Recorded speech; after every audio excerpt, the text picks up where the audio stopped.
നീ എൻ സ്വന്തം ഭാഗം 38. ദക്ഷയുടെ ഫോണിലേക്ക് ചെറിയമ്മ വിളിക്കുന്നത്. ചെറിയമ്മയോട് സംസാരിച്ചുകൊണ്ട് അവൾ കാറിൽ നിന്നും ഇറങ്ങി. കാറിൽ ചാരി തന്നെ നിന്നു. ആരാ?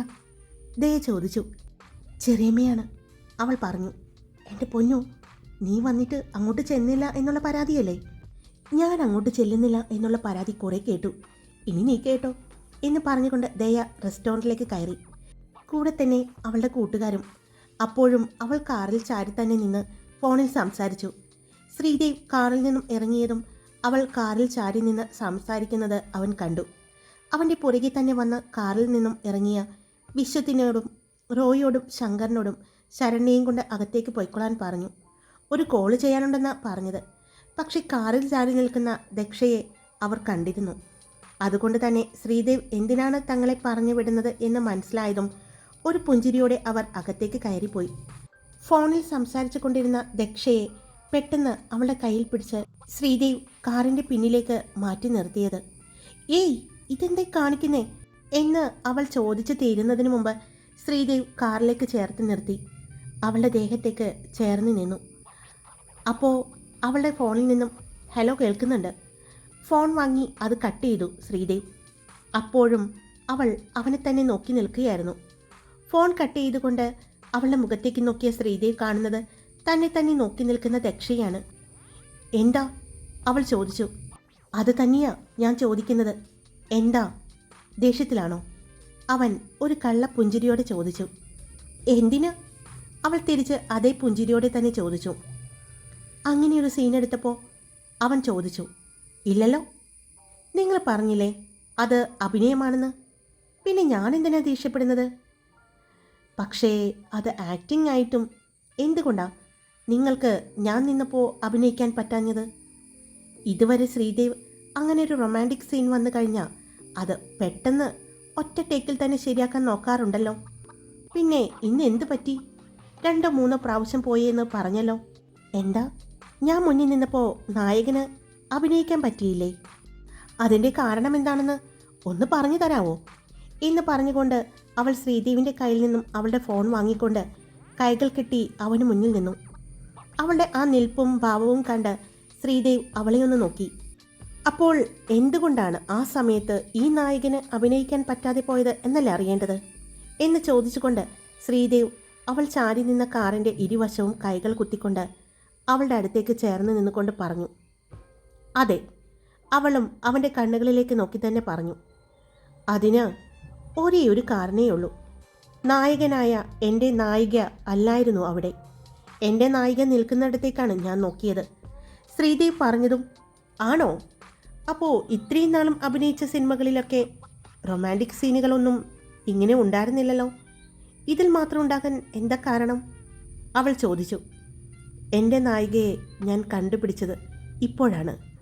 അതുകൊണ്ട് ഇനി ഏത് റൊമാൻറ്റിക് സീൻ വന്നാലും ഈ ശ്രീദേവിൻ്റെ മുന്നിൽ ഈ നായികയായിരിക്കും. ഞാൻ തൊടുന്നതോ കെട്ടിപ്പിടിക്കുന്നതോ ചുംബിക്കുന്നതോ ഇനി അതിനേക്കാൾ കൂടുതൽ ഇഴകിച്ചേർന്ന സീനുകളായിക്കോട്ടെ, അതിലെല്ലാം എൻ്റെ പെണ്ണായിരിക്കും, എൻ്റെ ഈ നായികയായിരിക്കും മനസ്സിൽ. അവൻ പറഞ്ഞതും അവൾ ദേഷ്യത്തോടെ അവനെ തള്ളി മാറ്റി. കൊള്ളാം, അപ്പോൾ സൗകര്യമായല്ലോ. ഞാനാണെന്ന് പറഞ്ഞ് കയറി ചുംബിക്കാം, കയ്യിൽ പിടിക്കാം, ഇഴുകിച്ചേർന്ന് അഭിനയിക്കാം അല്ലേ? അവൾ ദേഷ്യത്തോടെ പറഞ്ഞതും ശ്രീദേവ് പെട്ടെന്ന് അവളുടെ മുഖത്തേക്ക് അത്ഭുതത്തോടെ നോക്കി. അവളുടെ ഇരുവശവും വെച്ച കൈ അവൻ മാറ്റി. അപ്പോൾ ഞാൻ അങ്ങനെ അഭിനയിക്കുന്നത് നിനക്ക് ഇഷ്ടമല്ല എന്നല്ലേ പറയുന്നത്? അതിനർത്ഥം നീ എന്നെ സ്നേഹിക്കുന്നുണ്ട് എന്നല്ലേ? ശ്രീദേവ് ചോദിച്ചതും അങ്ങനെ ഞാൻ പറഞ്ഞോ? ഞാൻ നിങ്ങളെ സ്നേഹിക്കുന്നുണ്ടെന്ന് പറഞ്ഞിട്ടില്ല. എനിക്ക് ഈ സിനിമയിൽ അഭിനയിക്കുന്ന ആളുകളെ ഇഷ്ടമല്ലാത്തതിൻ്റെ പ്രധാന കാരണം ഇതാണ്. ഞാൻ സ്നേഹിക്കുന്ന ആള്, ഞാൻ ഇഷ്ടപ്പെടുന്ന ആള്, എൻ്റെ ജീവിത പങ്കാളി പ്രണയത്തോടെ നോക്കുന്നത് എന്നെ ആയിരിക്കണം. അവൻ്റെ കൈവിരലുകൾ തൊടുന്നത് എന്നെ ആയിരിക്കണം. അവൻ ചുംബിക്കുന്നത് എന്നെ മാത്രമായിരിക്കണം എന്നെല്ലാം ഞാൻ ആഗ്രഹിക്കുന്നുണ്ട്. ഞാനൊരു സാധാരണ സ്ത്രീയെപ്പോലെയാണ് ആഗ്രഹിക്കുന്നത്. അല്ലാതെ ഒരുപാട് സ്വത്തോ പണമോ പ്രസക്തിയോ ഒന്നുമല്ല എനിക്ക് വേണ്ടത്. ഞാൻ ആഗ്രഹിക്കുന്നത് എന്നെ മാത്രം സ്നേഹിക്കുന്ന, എന്നെ മാത്രം മനസ്സിൽ കൊണ്ടു നടക്കുന്ന, എന്നെ മാത്രം അറിയുന്ന ഒരാളെ ആയിരിക്കണം. എന്നെ മാത്രം നോക്കുമ്പോൾ ആ കണ്ണുകളിൽ പ്രണയം കാണാൻ പാടുള്ളൂ. അങ്ങനെയുള്ള കുഞ്ഞു കുഞ്ഞു ആഗ്രഹങ്ങളെ എനിക്കുള്ളൂ. അതുകൊണ്ടാണ് ഞാൻ പറയുന്നത്, നമ്മൾ രണ്ടുപേരും ഒട്ടും പറ്റില്ല. എനിക്കിതൊന്നും അംഗീകരിക്കാൻ പറ്റില്ല. ശരിയാണ് നിങ്ങൾ നേരത്തെ പറഞ്ഞത്, അഭിനയമാണെന്ന് അറിയാം. പക്ഷേ എത്ര അഭിനയമാണെന്ന് പറഞ്ഞാലും നിങ്ങൾക്ക് മുന്നിൽ നിൽക്കുന്ന ആള് അങ്ങനെ നിങ്ങളോട് അഭിനയിക്കുകയാണോ എന്ന് ഉറപ്പ് പറയാൻ പറ്റുമോ ശ്രീദേവിന്?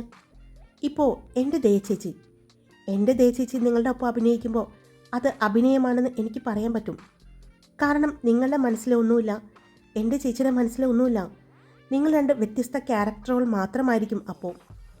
പക്ഷെ ഇന്ന് നിങ്ങളുടെ മുന്നിൽ നിന്ന മിത്ര, നിങ്ങൾ ചേർത്ത് പിടിക്കുന്നത്, നിങ്ങളുടെ ശരീരത്തോട് ചേർന്ന് നിൽക്കുന്നത്, നിങ്ങളെ ചുംബിക്കാനായിട്ട് നിങ്ങളുടെ മുഖത്തിനടുത്തേക്ക് വന്ന ആ സമയത്ത് പോലും അവളുടെ മനസ്സിൽ എന്തായിരുന്നു എന്ന് നിങ്ങൾക്ക് പറയാൻ പറ്റുമോ? നിങ്ങളെ അവൾ ആഗ്രഹിച്ചിട്ടില്ല എന്ന് പറയാൻ പറ്റുമോ? നിങ്ങൾ മാറിപ്പോകുമ്പോഴും നിങ്ങളോട് ചേർന്ന് നിൽക്കാൻ അവൾ ആഗ്രഹിക്കുന്നില്ല എന്ന് നിങ്ങൾക്ക് പറയാൻ പറ്റുമോ? ദക്ഷ ചോദിച്ചതിന് ശ്രീദേവിന് മറുപടി പറയാനുണ്ടായിരുന്നില്ല.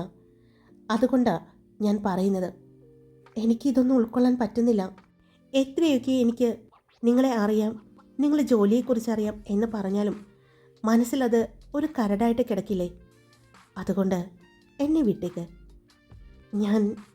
ഞാൻ നിങ്ങൾക്ക് ചേരില്ല എന്ന് പറഞ്ഞുകൊണ്ട് അവൾ അവൻ്റെ മുഖത്ത് നോക്കി. പിന്നെ അവിടെ നിന്ന് നടക്കാൻ പോയതും പെട്ടെന്ന് ശ്രീദേവ് അവളുടെ കയ്യിൽ പിടിച്ച് വലിച്ച് ഒന്നുകൂടി കാറിൻ്റെ മറയിലേക്ക് നിന്നു. ഇത്രയും നീ പറഞ്ഞിട്ട് അങ്ങോട്ട് പോയാലോ? ഇനി ഞാൻ പറയുന്നത് നീ കേൾക്ക്. ഞാൻ ഇത്രയും സിനിമകളിൽ അഭിനയിച്ചിട്ടുണ്ട്, സത്യമാണ്. അതിലെല്ലാ സീനുകളും ഉണ്ടായിട്ടുണ്ട്. അതിലൊന്നും ഞാൻ ഒരിക്കലും ഒരു പെണ്ണിനെയും ഞാൻ തെറ്റായ രീതിയിൽ നോക്കിയിട്ടില്ല. എന്തിന്, ഒരു മോശം രീതിയിൽ തൊട്ടിട്ട് പോലുമില്ല. നീ പറഞ്ഞത് സത്യമാണ്. ഇന്നെനിക്ക് സീൻ ചെയ്യാൻ പറ്റുന്നുണ്ടായിരുന്നില്ല. കാരണം ഞാൻ നേരത്തെ പറഞ്ഞത് തന്നെയാണ്, എൻ്റെ കണ്ണിൽ ഞാൻ കാണുന്നത് നിന്നെയാണ്. അതുകൊണ്ട് എനിക്ക് ഇന്ന് അങ്ങനെയുള്ള സീൻ വന്നപ്പോൾ അഭിനയിക്കാൻ പറ്റാഞ്ഞത്. എൻ്റെ കണ്ണിൽ നീയാണ്, എൻ്റെ മുന്നിലല്ല. എൻ്റെ മുന്നിൽ നിൽക്കുന്നത് മറ്റൊരു സ്ത്രീയാണ്. അതറിഞ്ഞുകൊണ്ട് തന്നെയാണ് എനിക്ക് അങ്ങനെ ചെയ്യാൻ പറ്റാഞ്ഞത്. നീയായിരുന്നെങ്കിൽ കുറച്ചുകൂടി ഭംഗിയാക്കേനെ ഞാൻ. നിന്നെ കണ്ടത് മുതൽ ഞാൻ അങ്ങനെയുള്ള സീനുകൾ ചെയ്യാൻ ഒട്ടും ആഗ്രഹിച്ചിട്ടില്ല. പക്ഷെ എൻ്റെ ജോലിയുടെ ഭാഗമാണ്. ഞാനിപ്പോൾ 6-7 പടങ്ങൾ സൈൻ ചെയ്ത് കഴിഞ്ഞു. പിന്മാറാം എനിക്ക്. അവർ പറയുന്ന കോമ്പൻസേഷൻ കൊടുക്കാൻ ഞാൻ തയ്യാറാണ്. പക്ഷേ അതിൽ ഞാൻ ചെയ്യുന്ന 3 പടവും വിശ്വത്തിൻ്റെയാണ്. പിന്നെ മറ്റു 3 പടങ്ങൾ നേരത്തെ പറഞ്ഞ് അവർ പേയ്മെൻറ്റ് തന്നതാണ്. അതും ഞാൻ തിരിച്ചു കൊടുക്കാൻ. പക്ഷേ ഇത്രയും നാൾ അവർ എനിക്ക് വേണ്ടി കാത്തിരുന്നത്, അവരുടെ സമയം എല്ലാം ഞാൻ കാരണം നഷ്ടപ്പെടുകയല്ലേ? ഒരു സിനിമ എന്ന് പറഞ്ഞാൽ അത് ഷൂട്ട് ചെയ്യുന്നതിന് മുന്നേ തന്നെ ഒരുപാട് കാര്യങ്ങൾ അതിൽ ചെയ്യാനുണ്ട്. അതെല്ലാം ചെയ്തു വെച്ച അവർ എനിക്ക് വേണ്ടി കാത്തിരിക്കുകയാണ്. ഞാൻ കാരണം അവരെ എല്ലാവരെയും കഷ്ടപ്പെടുത്തുന്നത് ശരിയല്ല എന്ന് തോന്നിയത് കൊണ്ടാണ് ഞാൻ നിന്നോട് പറഞ്ഞത്, എനിക്ക് സമയം തരാൻ. ഈ പറഞ്ഞു വെച്ചിരിക്കുന്ന സിനിമകൾ കഴിഞ്ഞ പിന്നെ ഞാൻ ഒരു സിനിമകളും ചെയ്യില്ല. എനിക്ക് ചെയ്യാൻ പറ്റുമെന്ന് തോന്നുന്നില്ല. അതുകൊണ്ട് പ്ലീസ് ഇതിൻ്റെ പേരിൽ എന്നെ വേണ്ടാന്ന് വെക്കല്ലേ. നീ നിൻ്റെ ചേച്ചിയെ വിശ്വസിക്കുന്നില്ലേ? നിൻ്റെ ചേച്ചി തെറ്റ് ചെയ്യില്ല എന്ന് നിനക്കുറപ്പല്ലേ? അതേ ഉറപ്പ് എൻ്റെ കാര്യത്തിലും ഞാൻ നിനക്ക് തരാം. ഒരിക്കലും ഞാൻ മോശമായി പെരുമാറി എന്ന് പറഞ്ഞ് ആരും വരില്ല. ഈ ശ്രീദേവിന് മോശമായി പെരുമാറാനും എൻ്റെ ഫീലിങ്സ് എല്ലാം തീർക്കാനും എനിക്ക് നീ മതി. പ്ലീസ് ദക്ഷ, എന്നെ മനസ്സിലാക്ക്. ശ്രീദേവ് അവളുടെ 2 കവിളിലും കൈവച്ചുകൊണ്ട് അവളുടെ കണ്ണുകളിലേക്ക് നോക്കിയാണ് പറഞ്ഞത്. അപ്പോൾ അവൻ്റെ കണ്ണുകളിൽ നീർത്തുള്ളികൾ പൊടിഞ്ഞിരിക്കുന്നത് അവൾ കണ്ടു. ലവ് യു ദക്ഷ, അവളുടെ കണ്ണുകളിൽ നോക്കി തന്നെയാണ് അവൻ പറഞ്ഞത്. പിന്നെ ദക്ഷ, ഇത് എൻ്റെ ജോലിയുടെ ഭാഗം മാത്രമല്ല, പല ജോലികളിലും പല ഓഫീസുകളിലും നീ പറയുന്നത് പോലെ അല്ലെങ്കിൽ നമ്മൾ ചിന്തിക്കുന്നതിന് അപ്പുറം നടക്കുന്നുണ്ട്. പിന്നെ ഞാനൊരു ക്യാബിനുള്ളിൽ ഒരു പെണ്ണിനോട് ഒറ്റയ്ക്കല്ല ചേർന്നിടപഴകുന്നതും കിസ് ചെയ്യുന്ന സീനും എല്ലാം ഷൂട്ട് ചെയ്യുന്നത്. എനിക്ക് ചുറ്റും ഒരുപാട് പേരുണ്ട്. അവരുടെ മുന്നിൽ വെച്ചാണ് ഞാൻ അഭിനയിക്കുന്നത്. അതുകൊണ്ട് മറ്റുള്ളവരെക്കാൾ കൂടുതൽ നിനക്കെന്നെ വിശ്വസിക്കാം. പിന്നെ നിനക്ക് എന്നെ ഇഷ്ടമാണെന്ന് എനിക്കറിയാം. പക്ഷേ നീ ആഗ്രഹിക്കുന്നത് പോലെ ഒരു ഭർത്താവാൻ എനിക്ക് പറ്റില്ല എന്ന് തോന്നുന്നുണ്ടോ ദക്ഷ നിനക്ക്?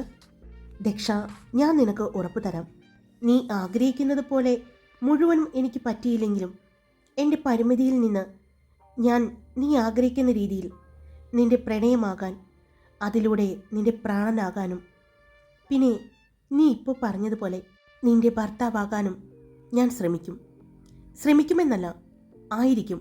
ആ ഒരു ഉറപ്പ് ഞാൻ തരാം. അവളുടെ കണ്ണുകളിൽ നോക്കി തന്നെ അവൻ പറഞ്ഞു. ഇനി അവനോട് എന്തു പറയും എന്നറിയാതെ അവളും അവൻ്റെ കണ്ണുകളിലേക്ക് തന്നെ നോക്കി നിന്നു. നീ പറ, നിനക്ക് എന്നെ മറക്കാൻ പറ്റുമോ ദക്ഷ? നിന്നെ ആദ്യമായി കിസ് ചെയ്തത് ഞാനായിരിക്കില്ലേ? നിന്റെ ശരീരത്തെ പ്രണയത്തോടെ തൊട്ടത് ഞാനായിരിക്കില്ലേ? ആരും കാണാതെ നീ കൊണ്ടു നടന്ന നിന്റെ ആ ഗ്രീൻ ഹാർട്ട്, അത് കണ്ടതും ഞാനായിരിക്കില്ലേ? അവിടെ ചുംബിച്ചതും അതിൻ്റെ രുചി അറിഞ്ഞതും ഞാനായിരിക്കില്ലേ? അപ്പോൾ നിനക്കെന്നെ മറക്കാൻ പറ്റുമോ ഇനി? ഇല്ല, ഒരിക്കലും നിനക്കെന്നെ മറക്കാൻ പറ്റില്ല. അതുപോലെ തന്നെ എനിക്കും. ഈ പറഞ്ഞതെല്ലാം ഞാനും അറിഞ്ഞത് നിന്നിലൂടെയാണ്. സിനിമകളിലും മറ്റും എങ്ങനെയാണ് ചുംബിക്കുന്നതെന്ന് നിനക്കറിയാലോ. അതൊന്നും റിയൽ അല്ല എന്ന് എന്നെപ്പോലെ തന്നെ നിനക്കും നന്നായിട്ടറിയാം. അതുകൊണ്ട് ഈ ഞാനും ആദ്യമായിട്ട് ഒരു ചുംബനം അറിഞ്ഞത് നിന്നിലൂടെയാണ്. പ്രണയത്തോടെ സ്നേഹത്തോടെ ഒരു പെണ്ണിനെ ഞാൻ തൊട്ടിട്ടുണ്ടെങ്കിൽ അത് നിന്നെയായിരിക്കും. ഒരു പെണ്ണിൻ്റെ ചുണ്ടിൽ ചുംബനത്തിൻ്റെ മാധുര്യം അറിഞ്ഞത് നിന്നിലൂടെ ആയിരിക്കും. അതവൻ അവളുടെ ഭംഗിയുള്ള ഇളം റോസ് ചുണ്ടുകളിൽ നോക്കിയാണ് പറഞ്ഞത്. അതുകൊണ്ട് നമ്മുടെ രണ്ടുപേരുടെയും ജീവിതത്തിൽ ഒരിക്കലും ഈ ആദ്യ അനുഭവങ്ങൾ ഒന്നും മറക്കില്ല. അതുകൊണ്ട് തന്നെ വന്നൂടെ എൻ്റെ ജീവിതത്തിലേക്ക്? ഞാൻ നോക്കിക്കൊള്ളാം. എല്ലാവരും പറയുന്നത് പോലെ പൊന്നുപോലെ എന്ന് വെറുതെ പറയുന്നതല്ല, ശരിക്കും പൊന്നുപോലെ നോക്കിക്കൊള്ളാം. അവൻ പറഞ്ഞുകൊണ്ട് അവളുടെ മൂക്കിൻ തുമ്പിൽ ഒന്ന് തൊട്ടു. അത്ര നേരം കണ്ണ് ചിമ്മാതെ അവനെ തന്നെ നോക്കി നിന്ന അവളുടെ കണ്ണുകൾ പെട്ടെന്ന് ചിമ്മി. അവൾ അവൻ്റെ കണ്ണുകളിലേക്ക് നോക്കി. നാളെ ഞാൻ ഫ്രീ ആണ്. ഉച്ച കഴിഞ്ഞ് എന്നെ കാണാൻ വരണം. അന്നത്തെ പോലെ അവിടെ ആ അമ്പലത്തിൻ്റെ പാർക്കിങ്ങിൽ ഞാൻ ഉണ്ടാകും. വരാതിരിക്കരുത്. അതുപോലെ ഇപ്പോൾ പറഞ്ഞത് കൂടാതെ കുറച്ച് കാര്യങ്ങൾ കൂടി എനിക്ക് പറയാനുണ്ട്. അതെല്ലാം പറഞ്ഞതിന് ശേഷം ഈ മനസ്സ് എനിക്ക് മുന്നിൽ തുറന്നാൽ മതി, കേട്ടോ? അവൻ ചോദിച്ചതും അവൾ അറിയാതെ തന്നെ തലയനക്കി. അത് കണ്ട് അവൻ പുഞ്ചിരിച്ചു. അപ്പോൾ പോയാലോ? ഡിന്നർ കഴിക്കാം.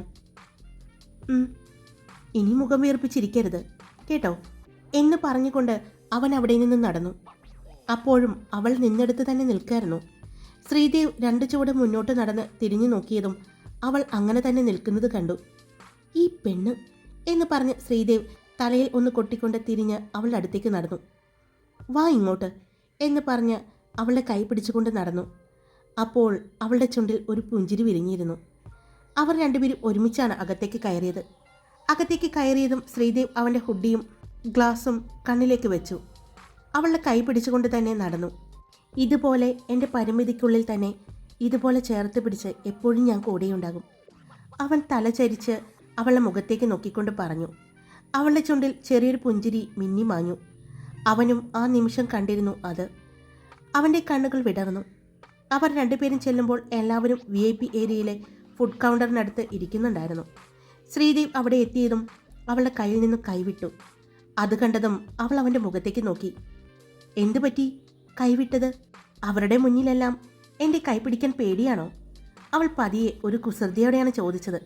അത് കേട്ടതും അവൻ പെട്ടെന്ന് അവളെ കൈ പിടിക്കാൻ അവൻ്റെ കൈ നീട്ടിയതും അവൾ വേഗം ഓടി അവൻ്റെ അടുത്തേക്ക് ചെന്നു. ഇത്ര പെട്ടെന്ന് കത്തിവെച്ച് കഴിഞ്ഞോ ചെറിയമ്മ? ദേ ചോദിച്ചു. കുറേ ദിവസമായി അമ്മയോട് പറയുന്നു എന്നോട് അങ്ങോട്ട് ചെല്ലാൻ. പക്ഷേ ഞാൻ ചെല്ലാത്തതിൻ്റെ പരിഭവമാണ് പറയുന്നത്. ഞാൻ പറഞ്ഞു ദേ ചേച്ചി കൂടി ഫ്രീ ആയിട്ട് ഒരു ദിവസം ഞങ്ങൾ രണ്ടുപേരും കൂടി വരാമെന്ന്. എൻ്റെ ദൈവമേ, നീ എന്തിനാ അങ്ങനെ പറഞ്ഞത്? ഇനി എനിക്കായിരിക്കും പരാതി മുഴുവനും, അവൾ പറഞ്ഞു. അത് കുഴപ്പമില്ല, ചേച്ചിയുടെ തിരക്കറിയാവുന്നത് കൊണ്ട് എനിക്കും അത്രയും ദിവസം നീട്ടിക്കൊണ്ട് പോകാലോ എന്ന് പറഞ്ഞുകൊണ്ട് അവൾ അവിടെ ഇരുന്നു. അതെന്തു പറ്റി? നിനക്ക് ചെറിയമ്മയുടെ വീട്ടിൽ പോയാൽ എന്താ കുഴപ്പം? ശ്രീക്കുട്ടി ചോദിച്ചു. ദക്ഷ അവളെ ഒന്ന് നോക്കി. കാരണം അവൾക്കറിയാം എന്തുകൊണ്ടാണ് ചെറിയമ്മയുടെ വീട്ടിലേക്ക് പോകാത്തതെന്ന്. അവളുടെ നോട്ടം കണ്ടതും ശ്രീക്കുട്ടി ദേ ചേച്ചിയെ നോക്കി. വല്ല കാര്യം ഉണ്ടായിരുന്നോ എന്നുള്ള രീതിയിൽ ദയ കൈകൾ കൊണ്ട് കാണിച്ചു. എന്താണ് ഇവിടെ ഒരു പ്രശ്നം? നിനക്ക് ശ്രീകുട്ടി ചോദിച്ചതുപോലെ ചെറിയമ്മയുടെ വീട്ടിലേക്ക് പോയാൽ എന്താ കുഴപ്പം? ചെറിയമ്മ എന്ന് പറഞ്ഞാൽ നിന്റെ അമ്മയുടെ അനിയത്തിയല്ലേ? ബാനു ചോദിച്ചു. അതെ, അമ്മയുടെ അനിയത്തിയാണ്. അപ്പോൾ നിനക്ക് അവിടെ പോയാൽ എന്താ കുഴപ്പം? ഒരു കാര്യം ചെയ്യാലോ, നമുക്കെല്ലാവർക്കും കൂടി പോകാം. ചെറിയമ്മയുടെ പരാതിയും തീരും. ഞങ്ങളെ സൽക്കരിച്ച് കഴിയുമ്പോഴേക്കും പിന്നീട് അവർ ഒരിക്കലും നിന്നെ അങ്ങോട്ട് വിളിക്കില്ല. അതുപോലെ വേണമെങ്കിൽ ഞങ്ങളാക്കി തരാം, ബാനു പറഞ്ഞു. നിങ്ങൾ എന്തറിഞ്ഞിട്ട് ഈ പറയുന്നത്? അവർക്കതൊന്നും ഒരു പ്രശ്നമേ അല്ല. ഈ ചെറിയമ്മയ്ക്ക് 2 ആൺമക്കളാണ് ഉള്ളത്. ദക്ഷയേക്കാൾ 2 വയസ്സിന് ഇളയതാണ് ചെറിയമ്മയുടെ മൂത്ത മകൻ. ഇളയ മകൻ അതിലും 3 വയസ്സിന് ഇളയതാണ്. ചെറിയച്ഛൻ അമേരിക്കയിലാണ്. ചെറിയമ്മ മാത്രമേ അവിടെയുള്ളൂ. പക്ഷേ പ്രശ്നം അവിടെയല്ല. ദയ പറഞ്ഞതും ഓർഡർ ചെയ്ത ഫുഡ് വന്നു. അതെല്ലാം അവിടെ വെച്ച് അയാൾ പോകുന്നത് വരെ ദയ ഒന്നും മിണ്ടിയില്ല. പിന്നെന്താ ചേച്ചി പ്രശ്നം? സാരംഗി ചോദിച്ചു. പ്രശ്നം ചെറിയമ്മ താമസിക്കുന്നത് ചെറിയച്ഛൻ്റെ തറവാടിനോട് ചേർന്ന് തന്നെ. അതായത് ചെറിയച്ഛൻ്റെ തറവാട് ഇരിക്കുന്നിടത്ത് തന്നെയാണ് ചെറിയച്ഛൻ്റെ ചേട്ടനും അനിയനും വീട് വെച്ചിരിക്കുന്നത്. അതായത് വലിയൊരു കോമ്പൗണ്ടിനുള്ളിൽ 4 വീടുകളാണ് ഈ തറവാടടക്കം. അതും നല്ല സിറ്റിയിൽ തന്നെ. ചെറിയച്ഛൻ്റെ വീട്ടുകാരെല്ലാം വലിയ ബിസിനസ്സുകാരും ജോലിക്കാരും എല്ലാമാണ്. ഈ ചെറിയച്ഛൻ്റെ പേര് പ്രകാശ് മാധവ് എന്നാണ്. ചെറിയച്ഛൻ്റെ ചേട്ടൻ പ്രഭാകർ മാധവ്. അദ്ദേഹവും അമേരിക്കയിലായിരുന്നു. അവർക്കവിടെ ബിസിനസ്സായിരുന്നു. അദ്ദേഹം തിരിച്ച് നാട്ടിലേക്ക് പോന്നു. പക്ഷെ ചെറിയച്ഛൻ പോന്നിട്ടില്ല. ഈ ചെറിയച്ഛൻ്റെ ചേട്ടൻ പ്രഭാകർ മാധവിന് 2 ആൺമക്കളാണ്. മൂത്ത മകൻ സഞ്ജീവ് പ്രഭാകർ, രണ്ടാമത്തെ മകൻ സായൂജ് പ്രഭാകർ. ഇന്ത്യയിൽ അവരുടെ ബിസിനസ് നോക്കി നടത്തുന്നത് സഞ്ജീവ് പ്രഭാകറാണ്. ഇന്ത്യയിൽ മാത്രമല്ല, US-ലും ബിസിനസ് കാര്യങ്ങൾ ചെയ്യുന്നത് ഈ പറഞ്ഞ സഞ്ജീവ് പ്രഭാകർ തന്നെയാണ്. അനിയൻ പഠനം കഴിഞ്ഞ് ഇപ്പോൾ ബിസിനസ്സിലേക്ക് ഈ സഞ്ജീവിനെ സഹായിക്കാൻ ഇറങ്ങിയിട്ടേ ഉള്ളൂ. പറഞ്ഞു വന്നത് എന്താണെന്ന് വെച്ചാൽ, ഈ സഞ്ജീവിന് നമ്മുടെ ദക്ഷയെ കൊണ്ട് വിവാഹം കഴിപ്പിക്കാൻ ആഗ്രഹമുണ്ടെന്ന് ചെറിയച്ഛൻ്റെ അച്ഛൻ്റെയും അമ്മയുടെയും 50ാമത്തെ വിവാഹ വാർഷികത്തിന് ചെന്ന അന്ന് അവരൊരാഗ്രഹം പറഞ്ഞു. ദയ അത്രേ പറഞ്ഞുള്ളൂ. ശ്രീദേവ് മുഖമുയർത്തി ദക്ഷയെ നോക്കി. എന്നിട്ട്? ബാനു ആകാംക്ഷയോടെ ചോദിച്ചു.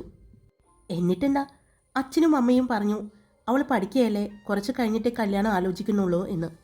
അപ്പോൾ അവരതിന് സമ്മതിച്ചു. അവർക്ക് ദക്ഷയെ അവരുടെ മരുമകളായിട്ട് വേണമെന്ന് മാത്രമാണ് അവർ പറയുന്നത്.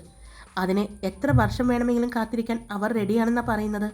ദയ അത് പറഞ്ഞതും വിശ്വവും സഞ്ജീവും ബാനുവും എല്ലാം നോക്കിയത് ശ്രീദേവിനെയായിരുന്നു. ഭക്ഷണം കഴിക്കാൻ തുടങ്ങിയ ദക്ഷ മുഖമുയർത്തി ശ്രീദേവിനെ നോക്കി. ഹായ്, എല്ലാവരും സുഖമായിട്ടിരിക്കുന്നോ? എനിക്ക് ജലദോഷം മാറിയിട്ടില്ല. ശബ്ദം കുഴപ്പമില്ല എന്നാണ് പറയുന്നത്. എനിക്കറിയില്ല. എന്തായാലും കേട്ട് നോക്കുക എല്ലാവരും.